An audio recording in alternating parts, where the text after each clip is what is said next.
मंत्रालय लाच प्रकरणात महत्त्वाची अपडेट. राजेंद्र ढेरिंगेच्या घरी ACBची धाड. इकडे नरहरी झिरवाळांच्या हालचालींना वेग. मंत्रालयातील अन्न आणि औषध प्रशासन या कार्यालयात लाच घेताना एका लिपिकाला लाचलुचपत प्रतिबंधक खात्याने रंगेहात पकडले होते. या प्रकारामुळे राजकीय वर्तुळात मोठी खळबळ उडाली होती.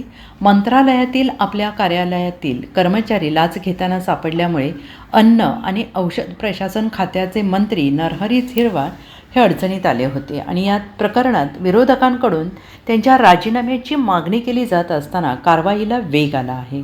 आणि या सगळ्या प्रकरणी लाच घेणारा कर्मचारी राजेंद्र ढेरिंगे याला सोमवारी न्यायालयात हजर केलं जाणार आहे. त्याचपूर्वी ACBने राजेंद्र ढेरिंगे यांच्या नाशिक रोड येथील घराची झडती घेतली. या घरातून ACBच्या हाती काही महत्त्वाची कागदपत्रे लागलेली आहेत आणि त्यामुळे आता या प्रकरणात आणखी नवीन माहिती समोर येणार का, याकडे सगळ्यांच्या नजरा लागल्या आहेत. राजेंद्र ढेरिंगे हा मूळचा अन्न व नागरी पुरवठा विभागातील कर्मचारी आहे. वर्षभरापूर्वी अन्न व औषध प्रशासन विभाग येथे तो प्रतिनियुक्तीवर आला होता. तो मंत्र्यांच्या अपील विभागात कार्यरत असल्याची माहिती आहे. दरम्यान आता राजेंद्र ढेरिंगेच्या घरातून ACBच्या हाती जी कागदपत्रे लागलेली आहेत त्यामुळे चौकशीला आणखीन वेग येण्याची शक्यता आहे. आज ही कागदपत्र न्यायालयासमोर सादर केली जाऊ शकतात. तेव्हा ACBचे अधिकारी एखादी स्फोटक माहिती न्यायालयात सांगणार आहेत का हे बघावं लागणार. राजेंद्र ढेरिंगे यांच्या लाचखोरीचे धागेदोरे कुठपर्यंत पोहोचणार हे पाहणे महत्त्वाचं ठरणार आहे.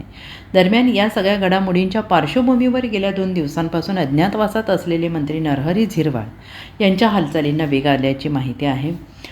नरहरी झिरवाळ यांचा फोन सध्या स्विच ऑफ आहे. ते आज उपमुख्यमंत्री सुनेत्रा पवार यांची भेट घेणार आहेत.